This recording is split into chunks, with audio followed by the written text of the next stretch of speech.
The time was right for somebody to experimentally verify the fundamentals of spirituality and establish the very essential harmony of all religions.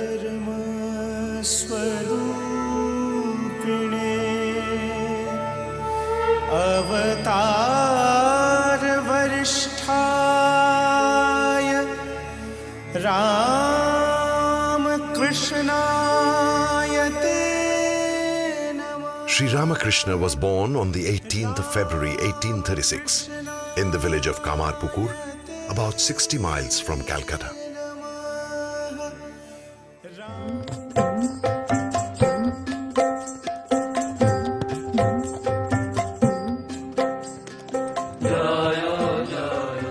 This is the room where Sri Ramakrishna used to stay. It is on the western side of the house and faces the south.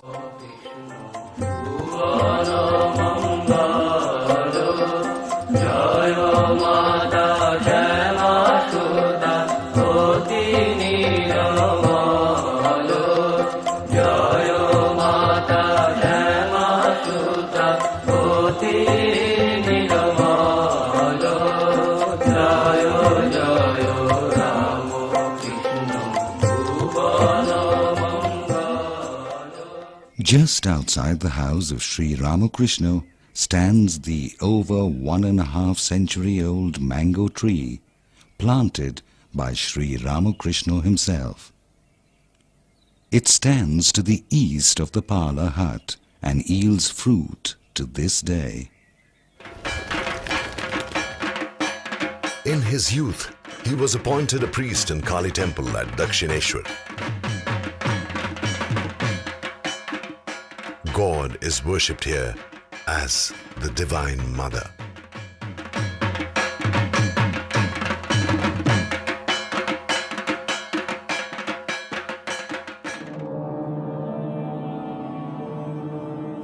Sri Sarada Devi, popularly known as Holy Mother, was the spiritual consort of Sri Ramakrishna. She was born on 22nd of December 1853 in Joyrambati, a village in West Bengal. In due time, after her marriage with Sri Ramakrishna, she stayed with him in Dakshineshwar. A small hut used to stand at the spot where Sharoda Devi's temple is located today. For almost 52 years, the Holy Mother lived here. This was her room. She lived in this room. It is here that she initiated many devotees into spiritual life and conferred brahmacharya and sannyasa vows to monastic members.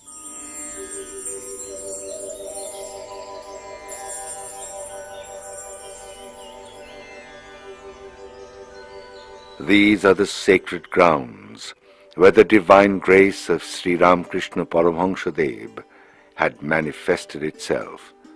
It was located on the eastern bank of the Ganges, about 4 miles north of Kolkata. Here are the steps leading to the river. The Chandni, a roofed terrace on either side of which, arranged in a row, are 6 temples of Shiva. To the east are the courtyard and the Radhakanta temple. Sri Ramakrishna started as a priest in this temple in the year 1857. This is the main Kali temple.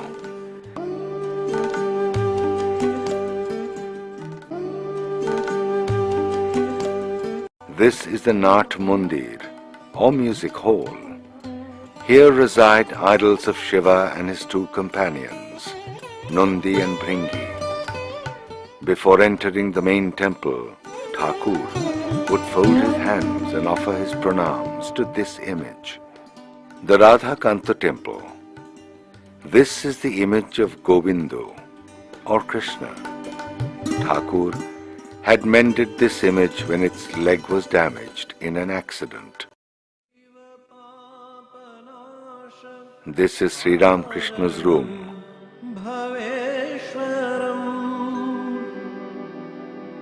सर्वजीवपापनाशकारणं भवेश्वरं स्वीकृतं च गर्भवास देहधानमीदृशम् यापितं स्वलीलया च येन दिव्यजीवनम्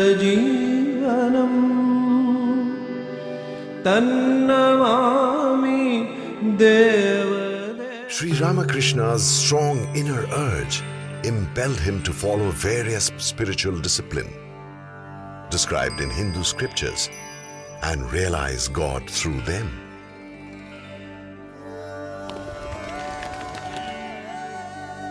He followed the paths of Islam and Christianity and attained the highest realization through each of them.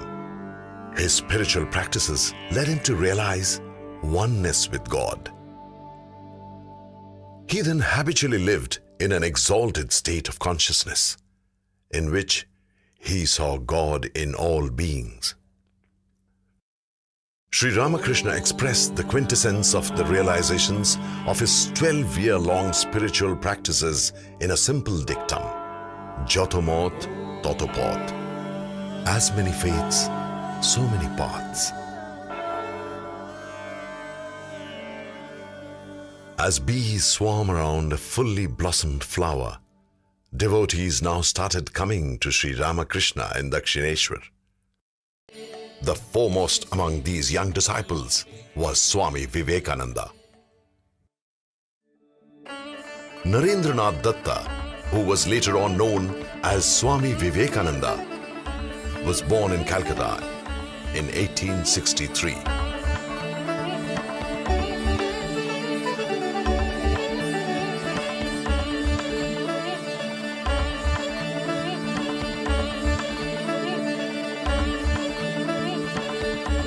Swami Vivekananda was a prodigy endowed with many talents.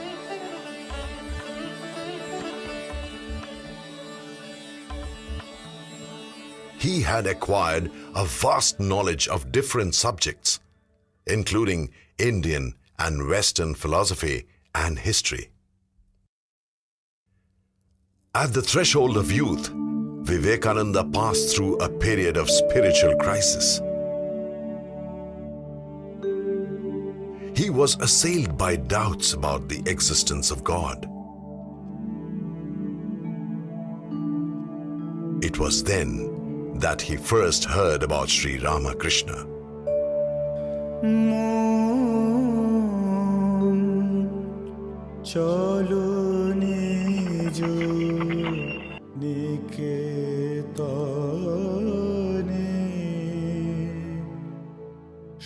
He asked Sri Ramakrishna straight away, "Sir, have you seen God?"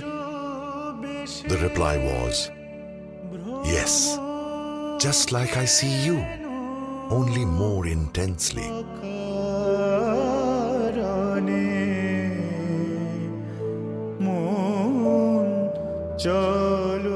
Under the loving guidance of his master, Vivekananda blossomed into a spiritual luminary.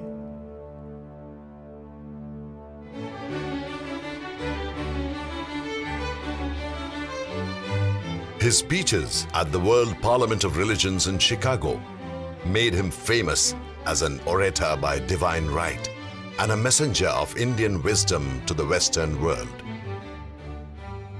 My ideal indeed can be put into a few words, and that is to preach unto mankind their divinity and how to make it manifest in every moment of life. He expressed, "My whole ambition in life is to set in motion a machinery which will bring noble ideas to the door of everybody." On 1st May 1897, the Ramakrishna Mission was founded by Swami Vivekananda. Atmano mokshatham जगद्हिताय च।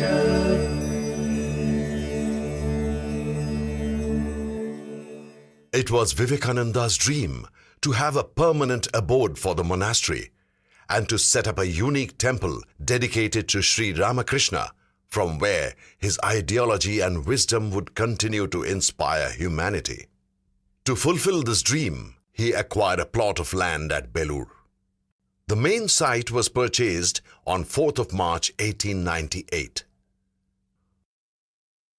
On 27th February 1898, there was a celebration in Belur. A procession of monks and lay devotees walked to the newly acquired site.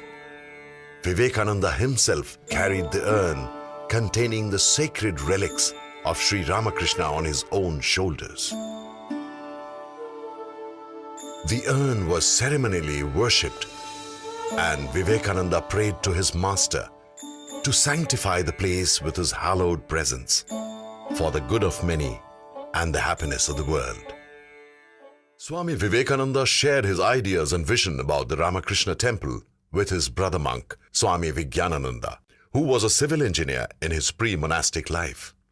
Vivekananda pointed out the site for the temple and asked Vivekananda to prepare a plan. But the work could not start immediately owing to paucity of funds. 4 decades later, substantial contributions came from 2 American admirers of the Ramakrishna movement, Miss Helen Rubel, Bhakti, and Miss Anna Worcester, Annapurna.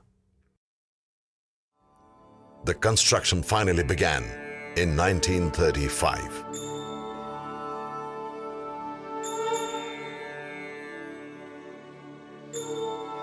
14th of January 1938. Finally, the day dawned when the temple was open to all. Swami Vivekananda enshrined the pot containing the sacred relics of Sri Ramakrishna in the new temple, thus fulfilling the long-cherished dream of Swami Vivekananda.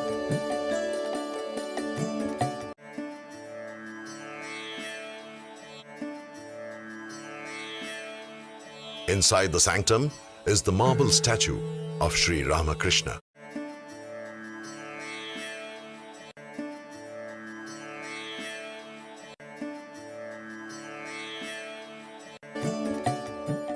More than 100 years have passed since the inception of the Ramakrishna Mutt and Ramakrishna Mission. During this time, the organization has spread in many parts of India and several countries abroad.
The sun is setting in the lap of the western sky.